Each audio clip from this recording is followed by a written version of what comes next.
Imagine a time of magic and mystery, of gallant knights and powerful wizards, of a kingdom built on honor and chivalry. This was Camelot. At the heart of it all was a king. Not just any king, but the legendary King Arthur. A warrior, a ruler, a dreamer. But was he real or just a myth? Stay with me till the end, and you might uncover a truth you never expected. Arthur's story begins not in the grand halls of Camelot, but in secrecy and mystery. He was the son of Uther Pendragon, the mighty ruler of Britain. But Uther's reign was marked by chaos, and his son's birth had to be kept secret. The powerful wizard Merlin took the infant Arthur and placed him under the care of Sir Ector, where he grew up as a simple squire, never knowing his true destiny. Then came the moment that changed everything. The great sword Excalibur was embedded in a stone, with an inscription: "Whoso pulleth out this sword from this stone is the rightful king of England." Many mighty lords and knights tried. All failed. Until Arthur, still just a young squire, casually pulled the sword free. In that instant, his fate was sealed. He was the chosen one. But what was it about Arthur that made him so special? Was it destiny or something more? Was it his humble heart, his unwavering spirit, or perhaps the guiding hand of Merlin? What do you think? Under Arthur's rule, Camelot flourished. He gathered the bravest and most noble warriors from across the land, his legendary Knights of the Round Table. Each knight was bound by an oath to uphold justice, defend the weak, and seek great quests. But their loyalty was tested time and again. Arthur was more than just a warrior king. He was a visionary. He dreamt of a kingdom built on fairness and honor, a place where the strong protected the weak, where justice was upheld without corruption.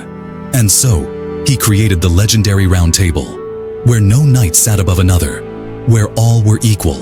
It was a radical idea for its time, but it was what made Camelot shine like a beacon of hope.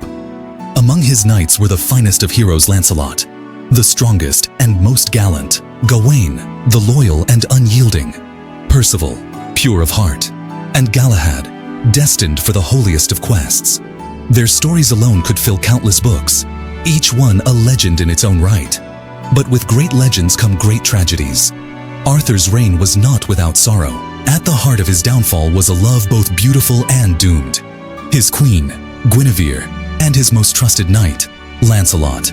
Their forbidden love shattered the unity of the Round Table, creating rifts among the knights. It started as admiration, respect, but love has a way of igniting where it shouldn't. And once it did, there was no turning back. The affair was exposed, and Camelot, once unbreakable, began to crumble from within. The knights who once stood together now took sides, and Arthur, torn between justice and his own broken heart, could do nothing to stop it. And in the shadows lurked an even darker threat: Morgana, Arthur's half-sister, a sorceress with a vendetta against him. Morgana, filled with bitterness and magic beyond measure, sought to bring about Arthur's end. It was she who introduced another key figure in Arthur's tale: Mordred, a warrior fated to bring ruin to Camelot. Some say Mordred was Arthur's illegitimate son, raised to despise him. Others say he was simply a man consumed by his own ambition. Either way, he would become the blade that struck the heart of Camelot itself. Yet amidst the turmoil, Arthur's knights set out on the greatest quest of all: the search for the Holy Grail, a divine artifact believed to grant eternal life. The quest tested the knights in ways no battle ever could. It wasn't just a journey across distant lands, but a trial of their very souls. Some knights were driven mad by the visions the Grail gave them. Others perished, lost to the traps and trials along the way. Only the purest among them, Sir Galahad, was deemed worthy to find it.